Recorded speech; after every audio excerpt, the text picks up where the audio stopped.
ubundi njye nemera ko kubaho ari ubutangwa butangwa n'Imana, naho turamutse tubayeho uko abantu babitwifuriza, njye ntekereza yuko ejo mu gitondo twaba tutagihumeka.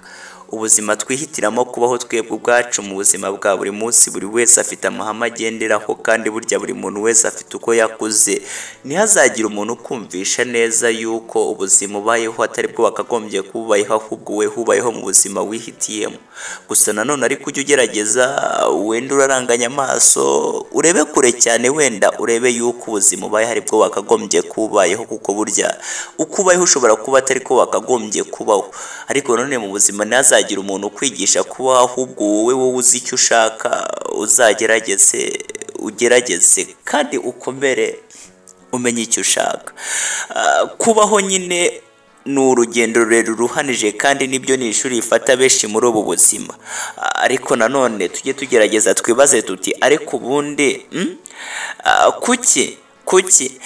kuki njyewe Rubangukana Bigwi nagutesha imikoro yawe cyangwa nkakubuza ibyo bakagombye gukora, ugafata umwanya wawe ungana gutyo ukajya unyibazaho kenshi cyane, nkakubuza imikoro, nkakubuza imikorere, kandi nyamara ndi umwana wundi. Umunyarwanda yabivuze ukuri, burya ngo urusha nyina w'umwana imbabazi ngo aba ashaka kumurya.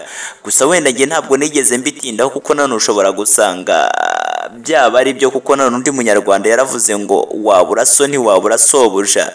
Burya sobuja yakurengera cyane mu gihe so atigeze akurengera, kandi burya nanone akabura ntikaboneke ni nyina w'umuntu. Iyo migani yose bagiye bayicira umuntu, kandi kugira ngo abanze yumve ko kubaho koko ari urugendo ruhanije.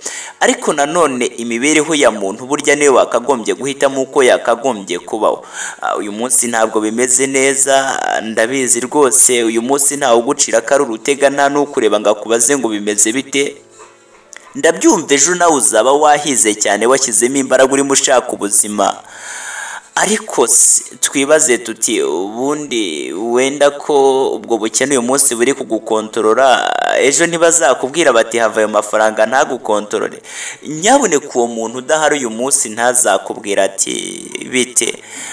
Ku mugani warumvaga ngo n'inkoko ibaza iti bite, arongera arimba aravuga ati burya ngo murera ni murera twatashye. Ariko nanone ntihazagire umuntu ukubuza imikorere yawe, ahubwo wowe umenye kubaho wakagombye kuba uri mu gihe cya nyacyo, kandi ukomeze utwaze gitwara, ushyiremo imbaraga cyane. Burya ngo bitari kera hapfa wavutse.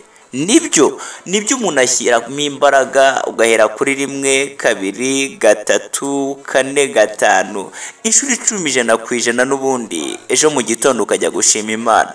Mbaza utubundi si ubuzima tubamo twebwe nibwo tuba twarahisemo. Buri wese yisanga uko ari, gusa nanone buri wese akomerera mu mage ye. Mukomere kandi mukomeze. Wenda uyu munsi cyangwa ejo bishobora gukunda, ntawamenya, ariko mushyiremo imbaraga, byose bizakunda. Amahoro cyane.